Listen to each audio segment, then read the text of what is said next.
Hi hello YouTube family, ಹೇಗಿದ್ದೀರಾ ಎಲ್ಲ?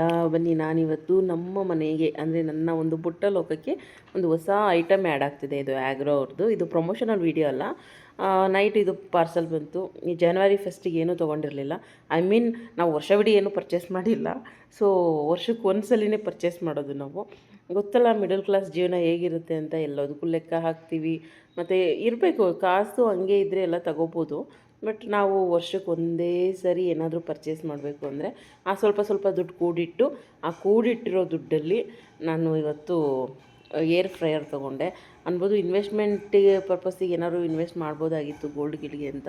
But ನನ್ನ ಮಗ ಪಾಪ ತುಂಬ ದಿನದಿಂದ ಈ ವಿಡಿಯೋಸ್ ಎಲ್ಲ ನೋಡುವಾಗ, ಅಮ್ಮ ಇದು ಮಾಡಿಕೊಡು, ಅದು ಮಾಡಿಕೊಡು, ಇದು ಬೇಕು, ಚೆನ್ನಾಗಿದೆ ನೋಡಮ್ಮ ಅಂತ ನಾನು.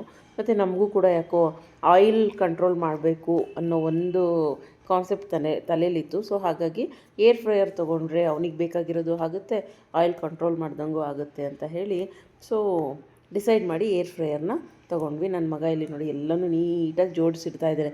ಅಮ್ಮ ಬಾಮ್ಮ ವೀಡಿಯೋ ಮಾಡು ಅಂತ ಹೇಳಿ ಎಲ್ಲನೂ ನೀಟಾಗಿ ಜೋಡಿಸಿಡ್ತಾ ಇದ್ದಾನೆ. ಅಪ್ಪ ಮಕ್ಕಳು ಇಬ್ಬರು ಸೇರಿಕೊಂಡು ಅನ್ಬಾಕ್ಸಿಂಗ್ ಮಾಡ್ತಾಯಿದ್ದಾರೆ.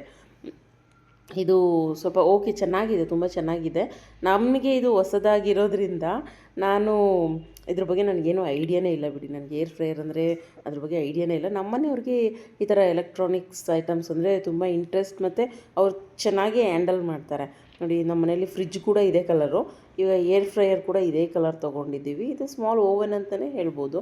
ಚೆನ್ನಾಗಿದೆ. 23 ಲೀಟರ್ಸ್ದು ರೀಸನಬಲ್ ಪ್ರೈಸಲ್ಲಿನೇ ಇತ್ತು. ಒಂದು ಅರೌಂಡ್ 10,000 ಆಯಿತು ಅಷ್ಟೇ. ಇದು ಆನ್ಲೈನಲ್ಲಿ ತೊಗೊಂಡಿದ್ದು.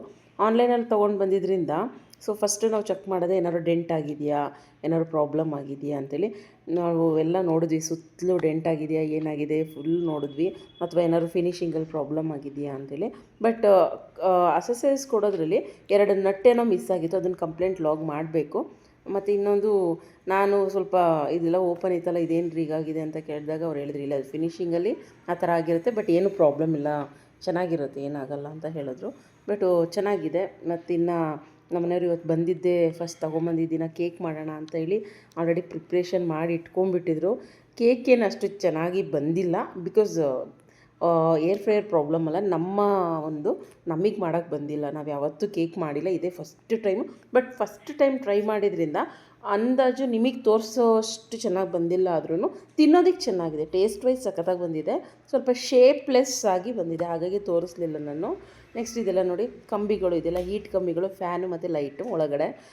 ಪ್ಯಾನ್ಸ್ ಎಲ್ಲ ಇದೆ, ತುಂಬ ಇದೆ. ನೆಕ್ಸ್ಟ್ ವೀಡಿಯೋದಲ್ಲಿ ಒಂದು ಶಾರ್ಟ್ ವೀಡಿಯೋ ಮಾಡಿ ಹಾಕೋಣ ಅಂತ ಅಂದ್ಕೊಂಡಿದ್ದೀನಿ. ಇಲ್ಲಿ ಸ್ವಲ್ಪ ಓಪನ್ ಆಗಿತ್ತು. ನನ್ನ ಮನೆಯವ್ರು ಕೇಳಿದೆ, ಏನು ಇದು ಹಿಂಗಿದೆ ಅಂತೇಳಿ. ಏನಾಗಲ್ಲ, ಅದು ಅದೇ ಥರ ಬರೋದು ಅಂತ ಹೇಳಿದ್ರು. ನೆಕ್ಸ್ಟು ಚೆನ್ನಾಗಿದೆ, ಹೇಗಿದೆ ಅಂತೇಳಿ ಕಮೆಂಟ್ ಮಾಡಿ. ಮತ್ತು ಇನ್ನು ಇಲ್ಲಿ ನಮ್ಮ ಮನೆಯವರು ಸೆಟ್ಟಿಂಗ್ಸ್ ಎಲ್ಲ ಚೆಕ್ ಮಾಡ್ತಾಯಿದ್ರು. ಇದು ಮ್ಯಾನ್ಯುವಲು. ತುಂಬ ಜನ ಹೇಳ್ತಿದ್ರು, ನೀವು ಡಿಜಿಟಲ್ ತೊಗೊಳ್ಳಿ ಚೆನ್ನಾಗಿರುತ್ತೆ ಅಂತ.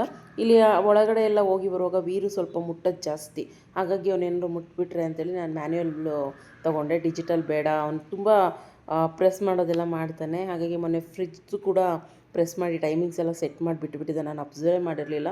ಸೊ ಹಾಗಾಗಿ ಬೇಡ ಅಂಥೇಳಿ ಮ್ಯಾನ್ಯುವಲ್ನೇ ಪರ್ಚೇಸ್ ಮಾಡಿದ್ವಿ. ಚೆನ್ನಾಗಿದೆ, ನಮಗಂತೂ ನಮ್ಮ ಫ್ಯಾಮಿಲಿಗೆ ಲೋ ಬಜೆಟಲ್ಲಿ ಚೆನ್ನಾಗಿದೆ ಅಂತ ನನಗೆ ಅನ್ನಿಸ್ತು. ಇದು ನೋಡಿ, ಟೈಮ್ ಸೆಟ್ ಮಾಡೋದು. ಇದು 60 ಮಿನಿಟ್ಸ್ ಇದೆ. ಟೆಂಪ್ರೇಚರ್ ಬಂದು 220 ಇದೆ. ಇನ್ನು ಫಂಕ್ಷನ್ಸ್ ಬಂದುಬಿಟ್ಟು ಬೇಕಿಂಗು, ರೋಸ್ಟು ಮತ್ತು ಹೇರ್ ಫ್ರೈಯರ್ 3 ಇದೆ. ತಂದೂರಿ ಕೂಡ ಮಾಡ್ಕೋಬೋದು.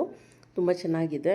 ಯಾರಾದರೂ ಹೊಸಬ್ರು ನಮ್ಮ ಚಾನಲ್ನ ನೋಡ್ತಿದ್ರೆ ದಯವಿಟ್ಟು ಚಾನಲ್ನ ಸಬ್ಸ್ಕ್ರೈಬ್ ಮಾಡಿ, ಸಪೋರ್ಟ್ ಮಾಡಿ ಅಂತ ಹೇಳ್ತಾ, ವಿಡಿಯೋ ಇಷ್ಟ ಆಗಿದರೆ ಲೈಕ್ ಮಾಡಿ. ಹಾಗೆ ಇನ್ನೊಂದು, ಏನಾದರೂ ಇದ್ರ ಬಗ್ಗೆ ಡೀಟೇಲ್ಸ್, ಇದು ಏನು ಪ್ರೈಸು ಅಂತ ಏನಾದ್ರು ಗೊತ್ತಾಗಬೇಕು ಅಂದರೆ ನನಗೆ ನೀವು ಕಮೆಂಟಲ್ಲಿ ತಿಳಿಸಿ. ನಾನು ಬೇಕಾದ್ರೆ ನಿಮಗೆ ಆನ್ಲೈನಲ್ಲಿ ಯಾವ್ದು ತೊಗೊಂಡ್ವಿ ಅದನ್ನು ನಾನು ಡಿಸ್ಕ್ರಿಪ್ಷನ್ ಬಾಕ್ಸಲ್ಲಿ ಇನ್ಫಾರ್ಮೇಷನ್ನ ಹಾಕ್ತೀನಿ. ಚೆನ್ನಾಗಿದೆ. ಫಸ್ಟಿನ ನಾವು ತೊಗೊಂಡ್ಮೇಲೆ ಯಾವುದೇ ವಸ್ತು ಆಗಲಿ ನಮ್ಮ ಒಂದು ಕಲ್ಚರಲ್ಲಿ ತೊಗೊಂಡ್ಮೇಲೆ ಅದಕ್ಕೆ ಫಸ್ಟ್ ಪೂಜೆ ಮಾಡಲೇಬೇಕಲ್ವ. ಸೊ ನಾನು ಕೂಡ ತೊಗೊಂಡೋಗಿ ಕುಂಕುಮ ಇಟ್ಟು, ಹೂವಿಟ್ಟು ಪೂಜೆ ಮಾಡಿ ಇನ್ನು ನೆಕ್ಸ್ಟ್ ಕೇಕ್ ಮಾಡೋದಕ್ಕೆ ಸ್ಟಾರ್ಟ್ ಮಾಡೇ ಬಿಟ್ವಿ. ನೋಡಿ, ಕೇಕ್ ಬೇಯ್ತಾ ಇದೆ. ಶೇಪ್ಲೆಸ್ ಆಗಿತ್ತು, ಅದಕ್ಕೆ ತೋರಿಸಿಲ್ಲ. ಸೊ ನೆಕ್ಸ್ಟ್ ವಿಡಿಯೋದಲ್ಲಿ ಸಿಗ್ತೀನಿ. ಬಾಯ್.